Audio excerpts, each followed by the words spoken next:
दोस्तों, कैसे आप सभी लोग। जैसे आप सभी को पता होगा कि सीबीएसई बोर्ड ने 9th क्लास वाले बच्चों को 10वीं में प्रमोट कर दिया, 11वीं वाले बच्चों को 12वीं में प्रमोट कर दिया है। और चूंकि अभी स्कूल संस्थाएं नहीं खुल रही हैं, सभी शैक्षिक संस्थाएं बंद है, चूंकि देश और विश्व महामारी के संकट से जूझ रहे हैं।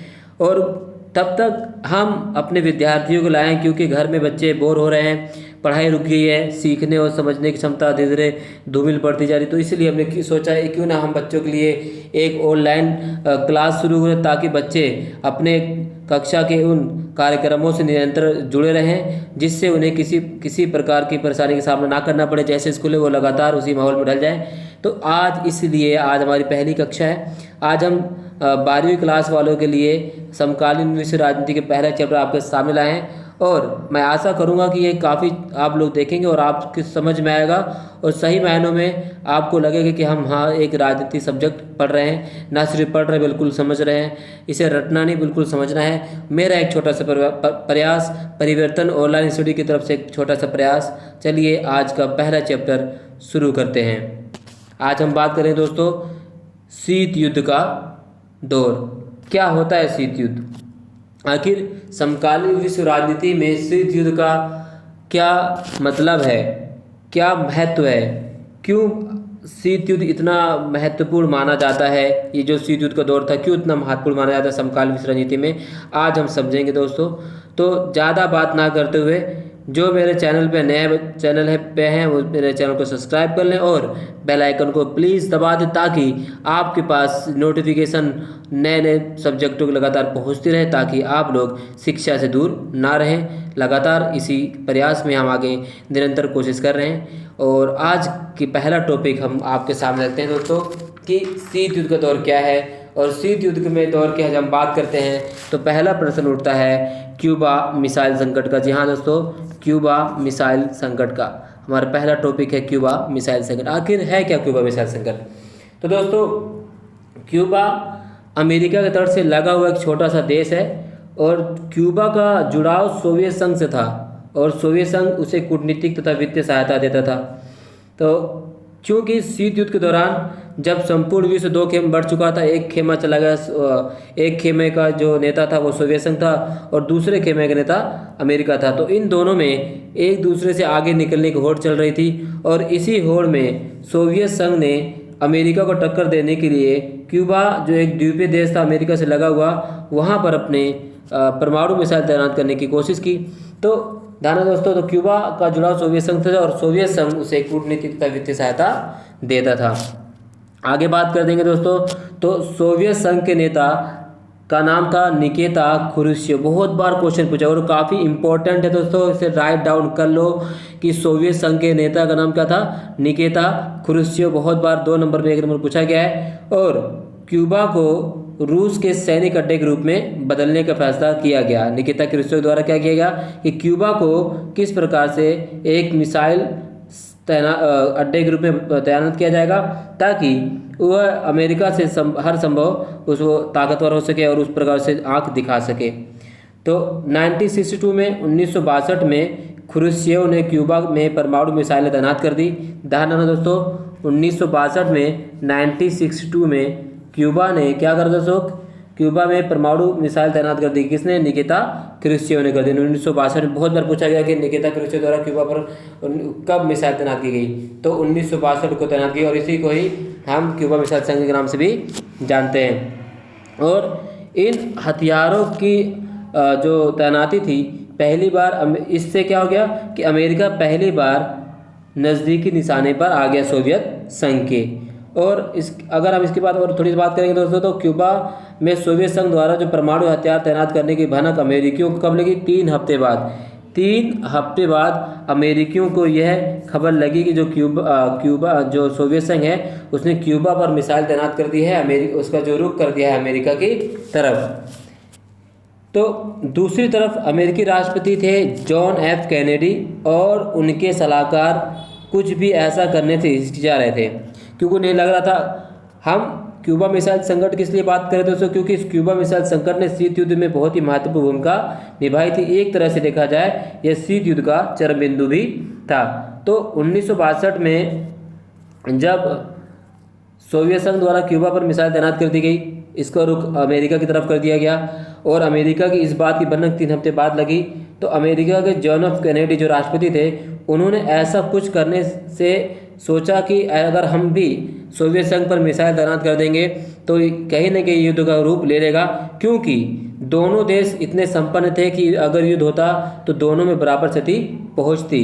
तो खैर ऐसा होता नहीं है। अमेरिका ने भी अपनी जंगी बेड़ा जो था दूसरी तरफ, परंतु उसके बाद कैनेडी ने आदेश दिया कि अमेरिकी जंगी बेड़े को आगे करके क्यूबा की तरफ जाने वाले सोवियत जहाज़ों को रोका जाए। खैर, क्योंकि अगर हम कूटनीतिक विश्व कूटनीति की बात करें तो अमेरिका ने भी कहा कि अमेरिका ने एक बार अपने जंगी बेड़ों को सोवियत संघ की तरफ लगा दिया और लगाने के बाद ऐसा लग रहा था कि अब युद्ध होकर रहेगा, परंतु ऐसा नहीं हुआ। दोनों महाशक्तियाँ बिल्कुल आमने सामने आई थी, ठीक है, और ऐसा लगा कि युद्ध होकर रहेगा और इसी को क्यूबा मिसाइल संकट के नाम से जाना जाता है। ध्यान रखना, इसी को क्यूबा मिसाइल संकट के नाम से जाना जाता है। मैं इसकी जो PDF है मैं उसमें डिस्क्रिप्शन में डाल दूंगा, आप दोस्तों वहाँ से डाउनलोड करें, जो आपके लिए काफ़ी फायदेमंद होगा। चलिए अगला पॉइंट देखते हैं हम। अगले पॉइंट की बात करेंगे दोस्तों, तो अब हम बात करेंगे पश्चिमी गठबंधन और पूर्वी गठबंधन। आपने 11वीं कक्षा में पश्चिमी गठबंधन और पूर्वी गठबंधन के बारे में तो बात की होगी दोस्तों और समझ में भी आया होगा। तो पश्चिमी गठबंधन क्या था दोस्तों? जो पश्चिमी गठबंधन का अगुवा कौन करा था? पश्चिमी गठबंधन का जो अगुवा था दोस्तों वह था अमेरिका, और यह गुट उदारवादी लोकतंत्र तथा पूंजीवाद का हामी था। ध्यान होना, जो पश्चिमी गठबंधन का जो देश था, जो प्रमुख देश था, जो उसका पैरवी करा, जो उसका अगुवाई करा दोस्तों, वह था अमेरिका। याद रखना, अमेरिका पश्चिमी गठबंधन का अगुवा कर रहा था, और जो ये गुट जो था उदारवादी और लोकतंत्र तथा पूंजीवाद का हिमायती था। दूसरी तरफ अगर हम पूर्वी गठबंधन की बात करें दोस्तों, तो पूर्वी गठबंधन का अगुवा था सोवियत संघ, और इस गुट की जो प्रतिबद्धता थी वह समाजवाद और साम्यवाद के लिए थी। समाजवाद और साम्यवाद क्या है दोस्तों, इसके बारे में हम चर्चा अगली वीडियो में जरूर करेंगे। अभी आज हम आपको कुछ महत्वपूर्ण जो टर्म्स है वो समझा रहे हैं, जो काफ़ी बहुत ही ज़्यादा एग्जाम के लिए काफ़ी महत्वपूर्ण और बार बार क्वेश्चन पूछे जाते हैं और बार बार पूछे जाते रहेंगे। आप लोग हमसे जुड़े रहिए, और सही मायने में आपको यकीन दिलाता हूँ कि बोर्ड परीक्षा से पहले आपको इतनी ज़्यादा तैयारी करा दूंगा कि आपको किसी भी चीज़ की आवश्यकता ही महसूस नहीं होगी कि आप कमी है या उसके अंदर आप में बिल्कुल भी नहीं है। तो इस तरह से आपको तैयारी कराऊंगा मैं। चलिए अगला पॉइंट देखते हैं दोस्तों। इसके बाद जो हम बात करेंगे दोस्तों, अगला पॉइंट है शीत युद्ध क्या है। तो शीत युद्ध का मैं छोटा सा डिस्क्रिप्शन आपको दे दूं तो शीत युद्ध का मतलब होता है युद्ध जैसी स्थिति हो परंतु युद्ध ना हो। मतलब जब दो महाशक्तियाँ आपस में एक गुट के सामने आ जाएं और युद्ध जैसे होने की स्थिति उत्पन्न हो जाए परंतु युद्ध ना हो, उसे कहा जाता है शीत युद्ध। इसे कहा गया कोल्ड वार। मतलब दोनों महाशक्तियों के पता होता है यदि दोनों युद्ध करेंगे तो नुकसान दोनों को बराबर होगा, और ऐसी स्थिति में दोनों महाशक्तियाँ युद्ध के ना होने से बचती रहती कि युद्ध ना हो, यही चाहते कि युद्ध ना हो। बस गीदड़ भप की देती रहती कि हम आपको मारेंगे, बस बातों का वार होता है, हथियारों का वार नहीं होता। इसे कहा जाता है शीत युद्ध, इसे कहा जाता है कोल्ड वार, इसलिए इसे कहा जाता है ठंडा वार। बस बातों का युद्ध होता है। तो क्या है शीत युद्ध? तो शीत युद्ध जैसी स्थिति हो परंतु युद्ध ना हो, ऐसी स्थिति को कहा जाता है शीत युद्ध। अगर शुरुआत कभी दोस्तों शीत युद्ध की, तो दूसरे विश्व युद्ध सेकेंड वर्ल्ड वार के बाद शीत युद्ध की शुरुआत हुई है। और अगस्त, ध्यान रखो दोस्तों, अगस्त 1945 में जब अमेरिका ने जापान के 2 शहर हिरोशिमा और नागासाकी पर परमाणु बम गिराए और जापान को घुटने टेकने पड़े, इसके बाद से ही शीत युद्ध का जो शुरुआत होना शुरू हो गया। यही शीत युद्ध का मतलब सेकंड वर्ल्ड वॉर का अंत था। और यहीं से जब विश्व 2 गुटों में बढ़ गया, 2 महाशक्तियों के सामने, एक सोवियत संघ एक अमेरिका, और यहीं से शीत युद्ध की शुरुआत भी होती है। यानी शीत युद्ध की शुरुआत अगर क्वेश्चन पूछा जाता है तो शीत युद्ध की शुरुआत होती है दोस्तों सेकेंड वर्ल्ड वॉर के खत्म होने के तुरंत बाद से ही, जब पूरी दुनिया 2 गुटों में बढ़ गई। एक गुट का अगुवा सोवियत संघ था और दूसरे गुट का अगुवा अमेरिका कर रहा था। चलिए अगला पॉइंट बात करेंगे दोस्तों। दूसरे विश्व युद्ध के बाद विश्व 2 गुटों में बढ़ गया। जर्मनी और जापान हार चुके थे।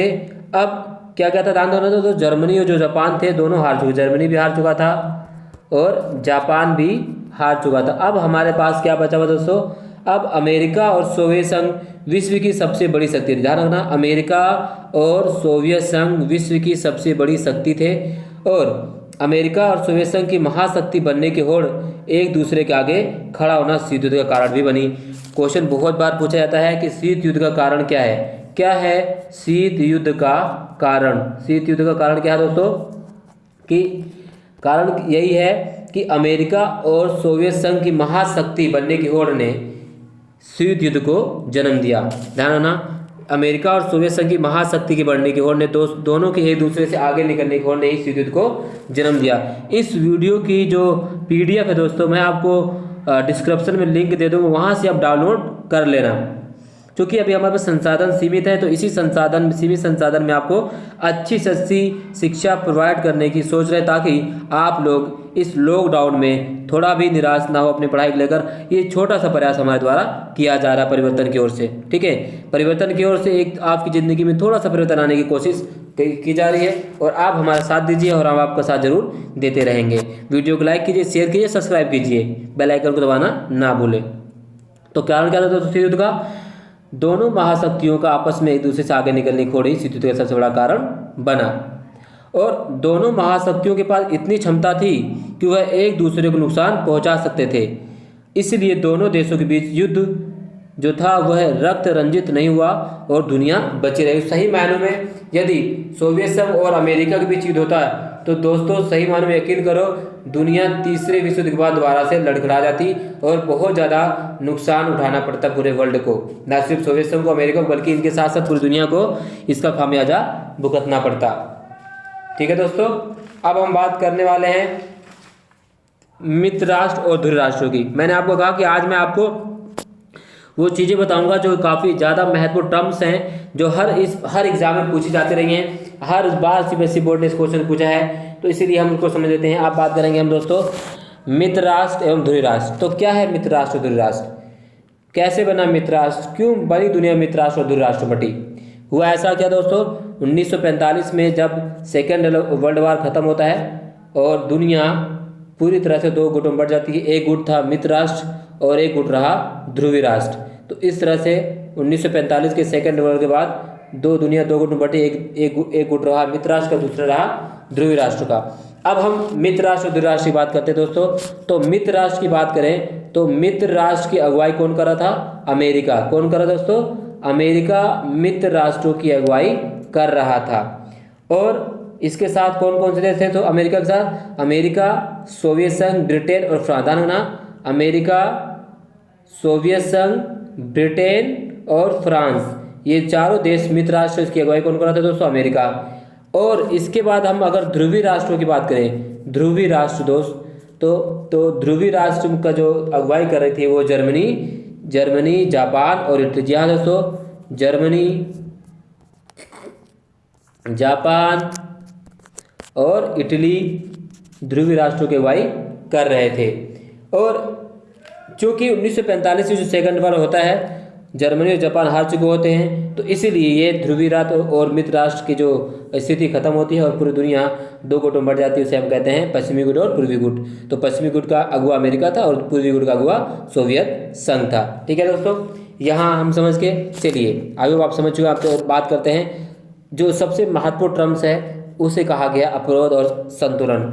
अपरोध और संतुलन क्या होता है दोस्तों? संतुलन हम क्या करते हैं, और ये महापुरुषों द्वारा कहा जाता है कि हमेशा अपनी ज़िंदगी में संतुलन बनाकर रखना चाहिए। और संतुलित व्यक्ति ही एक अच्छे राष्ट्र और एक अच्छे समाज का निर्माता होता है। असंतुलित व्यक्ति समाज और राष्ट्र का निर्माता नहीं होता है। तो हमेशा अपने आप को संतुलित रखना चाहिए। लेकिन हम यहाँ की जो संतुलन की बात कर रहे हैं वो युद्ध के संतुलन की बात कर रहे हैं, वो वर्ल्ड वार के संतुलन की बात कर रहे हैं, विश्व राजनीति के संतुलन की बात कर रहे हैं। तो अपरोध और संतुलन होता क्या है दोस्तों? अपरोध और संतुलन का मतलब होता है कि जब दोनों पक्षों के पास एक दूसरे के मुकाबले और परस्पर नुकसान पहुंचाने की इतनी क्षमता होती है कि कोई भी युद्ध पक्ष युद्ध का खतरा नहीं उठाना चाहता है ना। एक बार फिर से रिपीट करता हूँ, अपरोध और संतुलन मतलब क्या दोस्तों? जब दोनों पक्षों के पास एक दूसरे के मुकाबले और परस्पर नुकसान पहुंचाने की इतनी क्षमता होती है कि कोई भी पक्ष युद्ध का खतरा नहीं उठाना चाहता है, इसे ही कहा जाता है संतुलन। यानी दोनों अमेरिका और सोवियत संघ दोनों पूरी तरह से शक्ति संतुलन थे, शक्ति संपन्न थे। अमेरिका के पास परमाणु बम था, सोवियत संघ के परमाणु बम था। यदि दोनों देश आपस में युद्ध लड़ते तो दोनों देशों को बराबर नुकसान का सामना करना पड़ता। इसलिए दोनों देशों ने यही सोचा क्यों ना हम लड़ाई ना करें और आपस में संतुलन बना कर रखें, ताकि दुनिया को लगता रहे कि हम लड़ रहे हैं परंतु युद्ध जैसी स्थिति भी ना हो। इसे स्थिति को शीत युद्ध भी कहा जाता है और इसे अवरोध और संतुलन भी कहते हैं। तो जब दो महाशक्तियों तथा उनकी अगुवाई वाले गुटों के बीच पारस्परिक अवरोध का संबंध हो तो युद्ध लड़ना दोनों के बीच विध्वंसक साबित होता है। इसीलिए युद्ध नहीं लड़ा जाता है और बातचीत के माध्यम से इस समस्या को सुलझाया जाता है। तो दोस्तों, आज की क्लास यही समाप्त होती है। मैं आपके सामने इसका अगला part, second part, third part दोनों लाऊंगा और आपसे विनम्र निवेदन है कि आप लगातार पढ़ते रहिए और चैनल को सब्सक्राइब कर दीजिए। क्योंकि आज ये पहली कक्षा थी, मैं बस आपको इंट्रो देना चाहता था ताकि आप लोग मुझसे जुड़ें और आपके सामने मैं अनेक प्रकार की जानकारियां और सीबीएसई बोर्ड संबंधित महत्वपूर्ण प्रश्न उत्तर जो आपको एक परीक्षा के लिए बहुत ही महत्वपूर्ण उपयोगी होंगे वो सामने आपके रख सकूं। तब तक के लिए अपने घरों में सुरक्षित रहिए, लॉकडाउन का पालन कीजिए और आहार सही से खाइए ताकि आप और आपका परिवार भी इस महामारी से बचे रहे। तब तक के लिए जय हिंद,